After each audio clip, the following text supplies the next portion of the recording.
ఒక మాట నేను చెప్తాను, జాగ్రత్తగా వినండి. ఒకవేళ యేసుక్రీస్తు స్టేటస్ చూసి నమ్మాలి అని ఎవరైనా అనుకుంటే గనక, ఆల్రెడీ ఒక ఆయన అన్నాడు, ఆయన మాకు దేవుడు ఉన్నాడు, మా దేవుడు నిండుగా బట్టలు వేసుకుంటాడు, మీ దేవుడు గోచి గుడ్డేసుకుని చెక్క మీద వేలాడాడు అన్నాడు ఒక మూర్ఖుడు. సో ఆయన అంటాడు చెక్క మీద వేలాడాడు అంటాడు. ఆయన బట్టలు రోమ సైనికులు పంచుకున్నారు, దౌర్భాగ్యుడే. అది యేసుప్రభు అంటే. శిలువ మీద ఉన్నప్పుడు ఆ విధంగా తనను తాను రిక్తునిగా చేసుకుని సర్వ మానవాళి పాప ప్రక్షాళన కొరకు తన ప్రాణత్యాగం చేస్తున్న క్రమంలో అంతగా తగ్గించబడ్డాడు తప్ప, పిలాతు ముందు నిలబడి ఏమన్నాడు తెలుసా?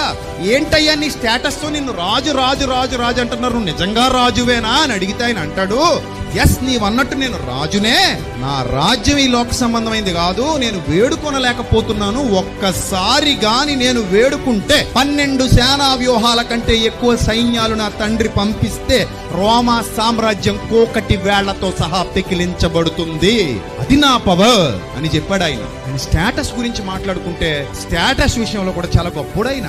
ఏంటయ్యా ఆయన స్టేటస్ అంటే, ఈ రోజు ప్రపంచ అగ్రరాజ్యాలకు విజ్ఞానాన్ని అందిస్తున్న యోధ జాతిలో పుట్టిన యోధా గోత్రపు సింహం ఆయన. మరి ఇంకేంటి?